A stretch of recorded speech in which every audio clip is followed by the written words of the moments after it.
BNR gold and diamonds తరుగు తక్కువ బంగారం ఎక్కువ ఇప్పుడు మన వైజాగ్లో.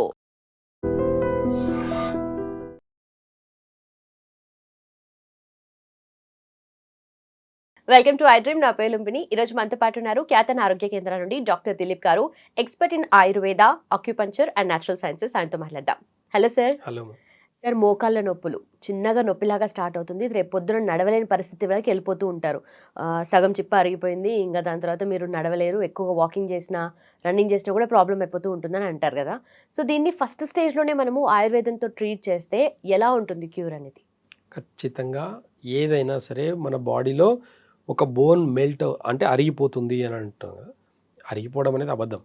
ఫస్ట్ ఆఫ్ ఆల్ అంటే బాడీలో కామెడీ ఏంది అని అంటే, మోకాలు ఒక్కటే అరిగిపోతుందా, మోకాలు ఒక్కటే జాయింటా, మన బాడీలో ఇంకా ఎక్కడ జాయింట్స్ లేవా, ఈ రిస్ట్ జాయింట్ ఎందుకు అరిగిపోవట్లేదు?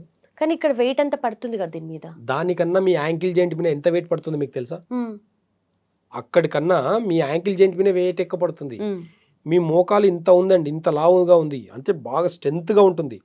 మనం ఒక 50 కిలోలు మోస్తే కూడా ఈ మోకాల మీద యాంకిల్స్ మీద జాయింట్ పడుతుంది. మనం బ్యాలెన్స్ అంతా దేని మీద చేస్తామండి? మనం ఫుట్ ఉంది, కాలు ఉంది, ఇలా పెట్టి మరీ ఆపుతాం. మనము ఇంత ఒక బరువుని మనం ఒక దాని మీద పెట్టి పాదం ఇలా పెట్టాలి. ఓవర్ వెయిట్ అయినప్పుడు ఇంక ఇట్లా కాలు లేపుతాం మనం. ఎందుకంటే ఈ పాదం ఇంకా ఫ్రంట్ సైడ్ అనేది ఇంకా వెయిట్ ఎక్కువ మోయగలుగుతుంది, సపోర్ట్ అంత గ్రిప్ ఉంటుంది అనమాట. మనం భూమి మీద కాలు పెట్టేదానికి ఇంకా గ్రిప్గా వాడుకుంటాం. ఇంత వెయిట్ ఇక్కడ పడట్లేదా? మోకాల మీద పడుతుందా? యాంకిల్ జాయింట్ మీద పడేంత వెయిట్ మోకాల మీద పడదు. కానీ యాంకిల్ జాయింట్ ఎందుకు అరగట్లేదు, మోకాలు మాత్రం ఎందుకు అరుగుతుంది? ఒక భ్రమలో ఉన్నాం, గుర్తుపెట్టుకోండి. మోకాల ఆపరేషన్ చేయించుకునే వాళ్ళందరికీ ఒక మంచి సవాల్ అనుకోండి ఇది. మోకాల ఆపరేషన్ 30 ఏళ్ళ కింద లేదు, ఇప్పుడు అవసరమా? ఒక క్వశ్చన్ వేసుకోండి, బతకండి. ఓకేనా? నేను ఒక వీడియోలో అక్యుపంచర్ది ఒక టిప్ చెప్పాను. నేను చాలా మంది దాంట్లో కామెంట్స్ చూస్తే తెలుస్తుంది మన దాంట్లోనే. ఏంటి అని అంటే ఇంతే సింపుల్ అండి. మోకాళ్ళ గురించి చాలా సింపుల్గా ఒక టిప్ చెప్తాను, మీరు వాడిన తర్వాత కామెంట్ పెట్టండి. నేను చెప్పే టిప్ని ఒకసారి బాగా అబ్జర్వ్ చేసిన తర్వాతనే దాన్ని ఎలా చేయాలని చెప్తాను. చేసిన తర్వాత మీరు చేసి చూసిన తర్వాత కామెంట్ పెట్టండి. మోకాళ్ళ నొప్పి రోగం కాదు, మళ్ళీ చెప్తున్నా, మోకాళ్ళ నొప్పి డిసీజ్ కాదు. డిసీజ్ ఏంది అని చూస్తే రూట్ కాజ్లో కిడ్నీ ఏంది అని అంటే బోన్ మ్యారోని స్ట్రెంత్గా పెడుతుంది. కిడ్నీ బాగున్నంత వరకే మన బోన్ మ్యారో బాగుంటుంది. కాబట్టి రూట్ కాజ్లో మనం కిడ్నీస్ని బాగా పెట్టుకోవాలి. కిడ్నీ బాగుండాలంటే ఎక్కువ స్పైసీ ఫుడ్ తినకూడదు. ఓవర్ ప్రోటీన్ అని చెప్పుకొని 30 ఏళ్ళ కింద ఎవరు ప్రోటీన్ తింటున్నాము, విటమిన్స్ తింటున్నామని చెప్పుకొని తినలే. 50 years బ్యాక్ అసలు ఈ ప్రోటీన్ల గురించి కూడా పెద్దగా నాలెడ్జ్ లేదు. 200 ఏళ్ళ కింద అసలు ఈ పౌష్టికాహారం అంటే ఏం చెప్పుకొని తిన్నారు అనేది ఆలోచించి చూడండి ఒకసారి. కాబట్టి రూట్ కాజ్ గురించి మనం ఆలోచిస్తే కిడ్నీ స్ట్రెంత్ కన్నా మంచిగా పెట్టుకుంటే మోకాళ్ళు తనంత తానే హీల్ అవుతుంది. దీనికి ఒక ఎగ్జాంపుల్ చెప్తాను. బోన్ ఇక్కడ ఇరిగింది, బోన్ అరిగిపోయింది కదా, బోన్ ఇక్కడ ఇరిగిపోయింది అనుకుందాం. చెయ్యి ఇక్కడ ఇరిగిపోయింది, పైన బాగానే ఉంది, లోపల బోన్ మాత్రమే క్రాక్ అయింది. మనం అలాగే పెట్టి స్ట్రేట్గా పెట్టి బ్యాండేజ్ కడితే 4 వారాల్లో ఎలాంటి ట్రీట్మెంట్ లేకున్నా అదంతా అదే అతుక్కుంటుందా, అతుక్కోదా? బోన్ యొక్క గుణం ఏంది? సెల్ఫ్ హీలింగ్ సిస్టమ్ ఉంటుంది బాడీకి. ప్రతి దానికి సెల్ఫ్ హీలింగ్ సిస్టమ్ ఉంటుంది. కాబట్టి అరిగిపోతే ఇంకా మళ్ళీ రీజనరేట్ అవ్వదు అని అంటే భ్రమ. కొంతమంది చదువుకున్నారు, ఆపరేషన్లే చేయాలి, వాళ్ళకి ఇంకా వేరే పని ఏం లేదు, ఆపరేషన్ చేస్తేనే బతుకుతారు వాళ్ళు, లేకపోతే బతకరు వాళ్ళు. కొంతమంది వాళ్ళ పేర్లు నేను చెప్పను, నాకు అవసరం లేదు.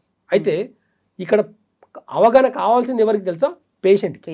రైట్. నా బాడీలో మోకాలు మాత్రమే ఎందుకు అరిగింది అని క్వశ్చన్ వేసుకుంటే, మిగతా బోన్లు ఎందుకు అరగలేదని క్వశ్చన్ వేసుకుంటే మీ డాక్టర్ ఏం చెప్తుందో అర్థమవుతుంది. సరే, అరిగింది, ఇక్కడ బోన్ ఎలా అయితే ఇరిగిందో 4 వారాల్లో ఏ ట్రీట్మెంట్ లేకున్నా సరే స్ట్రేట్గా పెట్టి ఒక బ్యాండేజ్ చేస్తే ఎలా అయితే అతుక్కుంటుందో మీ మోకాలు కూడా అలాగే రీజనరేట్ చేసుకోవచ్చు. మోకాలు ఎలా అయితే అరిగిపోయిందో ఇక్కడ ఇరిగిన బోన్కి దగ్గర ఎలా అయితే బోన్ మ్యారో పెరిగి మళ్ళీ అతుక్కుంటుందో బోన్కి బోను, అలాగే బోన్ కూడా రీజనరేట్ చేసుకోవచ్చు. ఆయుర్వేదంలో చాలా ఈజీ టిప్స్ ఉంటాయి. ఆయుర్వేదంలో చాలా ఈజీ రకమైన కొన్ని మెడిసిన్స్ వాడితే మోకాల నొప్పి నుంచి పర్మనెంట్గా తగ్గిన పేషెంట్స్ నా దగ్గర 1000 మంది ఉన్నారు. మీకు నొప్పే రోగం అనుకుంటే మీ నొప్పికి పర్మనెంట్ సొల్యూషన్ చెప్తున్నా ఈరోజు. మోకాల నొప్పిని మీరు ఒకటి గుర్తుపెట్టుకోండి, మోకాలు ఆపరేషన్ చేయించుకున్న వాళ్ళకు కూడా నేను కొంతమందికి చెప్తున్నా, మోకాలు ఆపరేషన్ చేయించుకుంటే నెక్స్ట్ డే నుంచి ఇండియన్ టాయిలెట్కి వెళ్ళాలి మీరు. అలా అయితేనే చేయించుకోండి, లేదంటే ఆగిపోండి. నా దగ్గరకు వచ్చే వాళ్ళకి గుంజలు తీస్తానండి, లేదంటే మెట్లెక్కి దిగిపిస్తాను నేను చిన్న టిప్ తోటి. అప్పటికప్పుడే నా దగ్గరికి బాగా ఇలా ఇలా నడుచుకుంటూ వచ్చే వాళ్ళు ఉంటారు. అలా నడక కూడా విత్ ఇన్ 2 minutesలో మారిపోతుంది. నేను ఈ వీడియో ద్వారా ఆ టిప్ చెప్తాను, మీరు పాటించిన తర్వాత కామెంట్ పెట్టండి. మరి అంత ఈజీ అయితే ఇన్నేళ్ళు ఎందుకు ఎవరు చేయరు ఎక్కువ? అందరికీ ఈజీ మనీ, ఈజీ వీటన్నిటికీ అలవాటు పడిపోయినారు. ఈజీగా వైద్యం దొరికితే కూడా, ఈజీ టిప్ దొరికితే, ఫ్రీగా టిప్ దొరికితే వాల్యూ లేదు ఈరోజు. రండి నా దగ్గరికి, నేను చెప్తాను ఈజీగా ఎట్లా తగ్గుతుంది లేదు చూపిస్తాను నేను. మన వీడియోలు, మన దాంట్లో కూడా ఒక వీడియో ఉంది, చిన్న టిప్ చెప్పినా దాంట్లో కామెంట్స్ చదివితే నిజమండి నాకు చాలా తగ్గింది, నిజమండి నాకు బ్యాక్ పెయిన్ కూడా ఒక టిప్ చెప్పినా నాకు తగ్గిందని కామెంట్స్ ఉన్నాయి. ప్రాపర్గా దాన్ని ఆపరేట్ చేస్తే తగ్గిపోతుంది. ఈరోజు ఆ టిప్ చెప్తాను, గుర్తుపెట్టుకోండి. లెఫ్ట్ హ్యాండ్ ఇలా అరిచేయి ఇలా తీసుకోండి. మన బాడీ మొత్తం ఇంత దాంట్లో ఉంటుందండి. ఈ అరచేతిలో మన బాడీ చెప్తుంది. న్యాచురోపతి కానీ యాక్యుపంక్చర్ కానీ మంచి సిస్టమ్ ఉందండి మనకు. ఈ ఆల్టర్నేట్ థెరపీస్ అంతా కూడా ఎన్నో కొన్ని వేల సంవత్సరాల నుంచి ఉన్నాయి, వేల సంవత్సరాల నుంచి. ఇప్పుడు కొత్తగా సృష్టించింది ఏమీ లేదు. ఆయుర్వేదంలో కొత్త కొత్త మెడిసిన్స్ కనుక్కోవాల్సిన అవసరం లేనే లేదండి. పాత మెడిసిన్స్ తీస్తే ఈ రోజు ఒక్క హాస్పిటల్ ఉంటాడు రాసి పెట్టుకోండి మీరు చెప్తున్నారు. ఆయుర్వేదంలో కొన్ని పేటెంట్స్ కొన్ని అన్ని తగలబెట్టారు కాబట్టి ఈరోజు ఎవిడెన్స్ లేదు కాబట్టి ఈరోజు నోటికి వచ్చినట్లు మాట్లాడుతున్నారు ఆయుర్వేదం మీద. రమ్మని చెప్పండి, ఆయుర్వేదం గురించి ఎవరైనా మాట్లాడాలనుకుంటే నా ముందుకు వచ్చి మాట్లాడండి, చూస్తాను నేను. నువ్వు పుట్టింది ఎక్కడి నుంచి పుట్టావు, నీ తాతలేంది, నీ ముత్తాతలేంది, ఏ వైద్య విధానం వాడినరు, ఏ సిస్టమ్ అవలంబించరు, ఏ సిస్టమ్ నుంచి నువ్వు ఎప్పుడు వచ్చినావు, నిన్న కాక మొన్న వచ్చి నువ్వేం మాట్లాడుతున్నావు, ఈ బాడీ మీద ఇంత బాడీకి 54 మంది డిపార్ట్మెంట్లు కావాలా నీకు? ఆయుర్వేదం మాత్రం ఒక డాక్టర్, హోమియోపతికి ఒక డాక్టర్, న్యాచురోపతికి ఒక డాక్టరు, యునానికి ఒకటే కదా డాక్టరు. మీలాగా అర్థం చేసుకునే కెపాసిటీ. ఆయుర్వేదంలో ఒక బాడీని ఈజీగా పంచభూత తత్వం నుంచి, వాత పిత్త కఫ నుంచి ఈజీగా అర్థం చేసుకోవచ్చు ఒక బాడీని. పేటెంట్స్ లేనంత మాత్రాన తప్పన్నానంటే వేరే లెవెల్లో ఉంటుంది.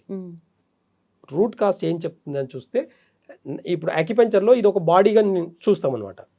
ఏంది అంటే ఈ మిడిల్లో ఉన్నవి 2 కాళ్ళు, మన కాళ్ళు లోపలికి 2 ఉన్నాయి. ఇవి చూడండి, ఈ 2 చేతులు 2 బయటికి ఉన్నాయి. ఇది మొత్తం బాడీ, ఇది ఫ్రంట్ సైడ్ బాడీ, ఇది బ్యాక్ సైడ్ బాడీ. 2 కాళ్ళు ఉన్నాయి, 2 చేతులు ఉన్నాయి. ఇది తల భాగం, ఇది తల, ఈ 2 చేతులు, ఈ 2 కాళ్ళు. ఇక్కడ చాలా అద్భుతంగా మనకు కొన్ని లైనింగ్స్ ఉన్నాయి చూడండి. బాగా ఈ లాజిక్ ఎందుకు ఉందనేది సైన్స్కి ఒకటికి 100 సార్లు క్వశ్చన్ వేసుకొని ఆన్సర్ చెప్పండి, చూద్దాం. ఇక్కడ 2 కాళ్ళు అనుకున్నాం కదా, ఈ 2 కాళ్ళకు 2 గీతలు ఉన్నాయి కదా. ఇక్కడ ఈ 2 గీతలు ఎక్కడ మనకి జెయింట్, ఈ జెయింట్ ఉంది కదా, ఈ జెయింట్ యాంకిల్ జెయింట్. నీ లెగ్ ఇక్కడ నుంచి ఇక్కడ దాకా ఉంది అంటే 3 జెయింట్లు ఉన్నాయి. ఇక్కడ ఎన్ని జెయింట్లు ఉన్నాయి? 1 2 3. ఓకేనా? ఈ జెయింట్స్ ఉన్నాయి కదా, ఈ జెయింట్స్ యాంకిల్ జెయింట్. ఈ 2 జెయింట్స్ ఏంటి? మోకాలు మధ్య భాగం నీస్ అన్నమాట. ఓకేనా? ఇవి 2 మోకాలు. ఈ కింద హిప్ జెయింట్, నడుము భాగం యొక్క జెయింట్. ఇప్పుడు చాలా సింపుల్గా చూడండి, ఇదొక జెయింట్, ఇదొక జెయింట్, ఇదొక జెయింట్. ఇక్కడ హిప్ జెయింట్ అంటే ఇది హిప్ బాల్ అనమాట. మన తొడ ఎముక అంటాం కదా, తొడ ఎముక అనమాట. ఇది తొడ ఎముకలు రౌండ్. ఓకేనా? ఇప్పుడు ఈ 2 చేతులు, ఈ 2 చేతులు అనుకున్నప్పుడు ఇదేంటి? ఈ లైన్ ఉంది కదా, ఇక రిస్ట్ జెయింట్. ఈ లైన్ ఉంది కదా, ఎల్బో జెయింట్. ఈ లైన్ ఉంది కదా, షోల్డర్, భుజం అనమాట. ఈ భుజం తర్వాత బాడీ అటాచ్ ఉంది. ఇక్కడ హిప్ తర్వాత బాడీ అటాచ్ ఉంది, ఇక్కడ షోల్డర్ తర్వాత బాడీ అటాచ్ ఉంది, షోల్డర్ తర్వాత బాడీ అటాచ్. ఓకేనా? ఇంత సింపుల్ క్యాలిక్యులేషన్. ఇది తల భాగం, ఇది ఫేస్, తల ముందు భాగం, ఇది వెనక భాగం. ఇంత సింపుల్ క్యాలిక్యులేషన్ ఉంటుంది బాడీ మొత్తం. ఇప్పుడు మోకాలు మాత్రమే నొప్పి ఉంది కదా మీకు, మోకాల గురించి మాత్రం అడిగారు కదా మీరు. బాడీలో ఏ పెయిన్ కైనా ఇక్కడ నుంచి ఆపరేట్ చేసుకొని తగ్గించుకోవచ్చు. బాడీలో ఏ పెయిన్ ఉన్నా, ఎలాంటి రకమైన పెయిన్ ఉన్నా సరే నేను అరిచేతుల్లో మాత్రమే ఒక ప్రెషర్ పాయింట్ ఇచ్చి తగ్గిస్తా. ఇప్పుడు మోకాల నొప్పులు బాగా వినండి. ఇది కొంచెం ఒక్కసారి మీరు పాటించిన తర్వాతనే ప్రెషర్ అనేది చూసిన తర్వాత, నేను చెప్పిన లాంటి ప్రెషర్ వేసిన తర్వాత మీరు మోకాల నొప్పి ఎలా ఉందో చూసుకోండి. ఎగ్జాంపుల్, ఇవి 2 మోకాళ్ళు అనుకున్నాం. ఇప్పుడు ఈ 2 కాళ్ళు కదా, ఇవి యాంకిల్ జాయింట్, ఇవి నీ జాయింట్, హిప్ జాయింట్. ఈ 2 మోకాలు కాబట్టి మనం ఏం చేస్తాం, ఇప్పుడు రైట్ హ్యాండ్ నుంచి ఈ మోకాలు దగ్గర భాగంని ఇలా గట్టిగా పట్టుకోండి. ఇలా అల్కగా పట్టుకొని ఇలా అనకండి దయచేసి. మీకు రాకపోతే రండి అంతే తప్ప కామెంట్ మాత్రం నెగిటివ్ కామెంట్ అనేది కాదు. 100% మీ నొప్పి వితిన్ 2 నిమిషాల తగ్గిపోతుంది. ఛాలెంజ్ చేస్తాను నేను, ఓకేనా? ఈ జాయింట్ దగ్గర, ఈ జాయింట్ ఏదైతే ఉందో ఈ జాయింట్ దగ్గర ఇలా పట్టుకొని ఇలా బెండ్ చేయండి, స్ట్రేట్ చేయండి, బెండ్ చేయండి, స్ట్రేట్ చేయండి, బెండ్, స్ట్రేట్. ఈ జాయింట్ని బెండ్ చేయాలి, స్ట్రేట్ చేయాలి, బెండ్ చేయాలి, స్ట్రేట్ చేయాలి. ఇక్కడ గట్టిగా పట్టుకొని ఈ గీత దగ్గర జాయింట్స్ని రెండింటిని ఒకటి, ఇది ఒకటి 60 నిమిషాలు, 60 సెకండ్లు, నిమిషాలు కాదు 60 సెకండ్లు, 1 2 3 గట్టిగా పట్టుకోవాలి. మంచి గ్రిప్లా పట్టుకొని కరెక్ట్గా ఇలా ఒక 60 సార్లు అన్నామనుకోండి, 60 సెకండ్ల తర్వాత ఒక మోకాలు తగ్గిపోతుంది. 2 మోకాలు కదా, మీకు 2 మోకాలు ఉంటే 2 చేయండి. దీంట్లో కూడా ఎట్లా ఉంటుందంటే ఇది రైట్, ఇది లెఫ్ట్, అట్లా అనమాట. కాబట్టి మీరు 2 చేసేస్తే మీకు 2 మోకాలు ఫ్రీ అనేది కనిపిస్తుంది. కొంతమందికి ఒక్క కాలు మాత్రమే ఉంటుంది పెయిన్, అలాంటి వాళ్ళకు క్యాలిక్యులేషన్ ఉంటుంది. ఇక్కడ ఈ 2 అంటే సరిపోతుంది. ఏదైతే ఎక్కువ ఉంటుందో దానికి పెయిన్ ఉంటుంది, ఇలా పట్టుకున్నప్పుడు కూడా నొప్పి ఉంటుంది వాళ్ళకు. ఈ నొప్పిని కొంచెం గట్టిగా పట్టుకొని వాళ్ళు నొప్పి వదిలే అంటుంటారు కొంతమంది. నొప్పి ఉన్న వాళ్ళు, మోకాలు నొప్పి ఉన్న వాళ్ళు వదలకుండా గట్టిగా పట్టుకొని 60 సెకండ్లు చేయండి. ఒక్కొక్క జెంట్ని 60 సార్లు చేసేసి తర్వాత ఇలా అనేసి వాళ్ళకు గుంజలు తీయమని చెప్పండి, నడవమని చెప్పండి, మెట్లు ఎక్కమని చెప్పండి. ఇలా ప్రెషర్ పెడితే వాళ్ళకి నొప్పి అంటారు కదా, ఇక్కడ నొప్పి అవుతుందా, ఇక్కడ నొప్పి అవుతుందా? ఇక్కడ నొప్పి తగ్గిపోతుంది, అంటే అప్పటికప్పుడు తగ్గిపోతుంది, మళ్ళీ వస్తుంది కదా. నేను అదే చెప్తున్నా. రోజు ఉదయం ఒకసారి, మధ్యాహ్నం ఒకసారి, సాయంత్రం ఒకసారి. అదే టాబ్లెట్లు ఇస్తే వేసుకుంటారు కదా మీరు. టాబ్లెట్లు ఓపిక, కెమికల్ అనేది మంచిగా ఓపికతో వేసుకుంటారు కదా, అదే ఓపికని దీంతో వాడండి. మీరు వాకింగ్ చేస్తున్నారా, మోకాల నొప్పి ఉండేవాళ్ళు వాకింగ్ చేయకూడదు, నడవకూడదు, ఇంకా అరిగిపోతాయి.